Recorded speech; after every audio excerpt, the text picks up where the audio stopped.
नमस्कार मंडळी, कशा आहात सगळे? मजेत आहात ना? तर नवीन दिवसाची नवीन सुरुवात. आज आहे रविवार, रामनवमी आहे, म्हणून काय करायचा विचार केलेला. गोडमध्ये शिरा तर केलेला, पण म्हटलं आता कोथिंबीर वडी बनवूया. तर चला मग सुरुवात करूया बनवायला.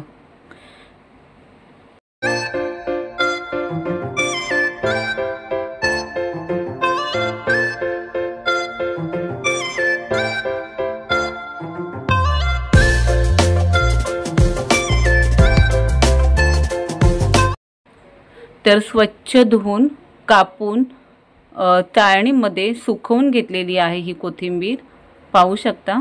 त्याच्यामध्ये आता मी गरम मसाला ॲड केलेला आहे, लाल तिखट मसाला ॲड केलेला आहे आणि धने जिरा पावडर ॲड केलेला आहे. थोडीशी हळद टाकून घेतलेली आहे आणि चवीपुरतं मीठ.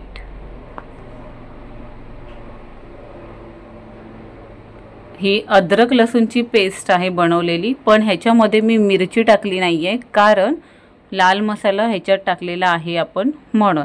तर तुम्हाला पाहिजे असेल ना तर अद्रक लसूण आणि मिरची ह्याची पेस्ट करून सुद्धा तुम्ही टाकू शकता, पण त्यावेळी मसाला टाकायचा नाही आहे, कारण ते खूप तिखट होईल. आता हे मिश्रण मी मिक्स केल्यानंतर थोडं थोडं करून बेसन पीठ त्यात ॲड केलेलं आहे. तुम्हाला हवे असेल तर तुम्ही त्याच्यामध्ये रवा टाकू शकता किंवा कुरकुरीत होण्यासाठी तांदळाचं पीठही टाकू शकता. आपण तांदळाचं पीठ थोडंसं टाकणार आहोत, 1 चमचा ह्याच्यामध्ये.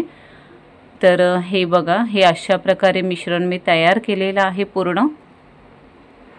जास्त वेळ नाही लागत, लगेच होतं. तर थोडं थोडं पाणी ॲड करत केली मी, जसं मला पातळ हवे तसं मी केलेलं आहे. तर एका ताटामध्ये तेल लावून घेते. तुम्हाला हवे असेल तर कुकरच्या भांड्यामध्ये, जो स्टीलचा भांडं असतं ना, त्याला तुम्ही तेल लावून डायरेक्ट असं मिश्रण टाकलात आणि स्प्रेड केलात ना तरीही चालेल, किंवा थोडंसं असं घट्टसर करून मऊ गोळा असा गोल करून ठेवलात तरी चालेल. म्हणजे आता मी लास्ट व्हिडिओमध्ये पाहिलं असाल, मी गावावरून आणलेल्या अळूवड्यांची वड्या केलेल्या, त्या टाईपमध्ये केला तरी चालेल. तर आपण असं करणार आहोत. तर ताटामध्ये ना असं स्प्रेड करून मी घेतलेलं आहे व्यवस्थित, असं वर खाली नको व्हायला ना म्हणून. तर एखादं खोलगट भांडं घ्या, कढई घ्या, पॅन घ्या किंवा मोठा टोप घ्या. त्याच्यामध्ये खाली पाणी ठेवा, खाली वाटी ठेवा आणि वाटीवर आपण जो कुकरमध्ये खाली ठेवतो ना डब्याखाली, ती रिंग घ्या. ती रिंग ठेवून त्याच्यावर प्रॉपर असं बसेल तो ताट ठेवा आणि त्या ताटावर आता व्यवस्थित झाकण मारून साधारण 15 मिनटं तरी फास्ट गॅसवर ठेवायचं आहे.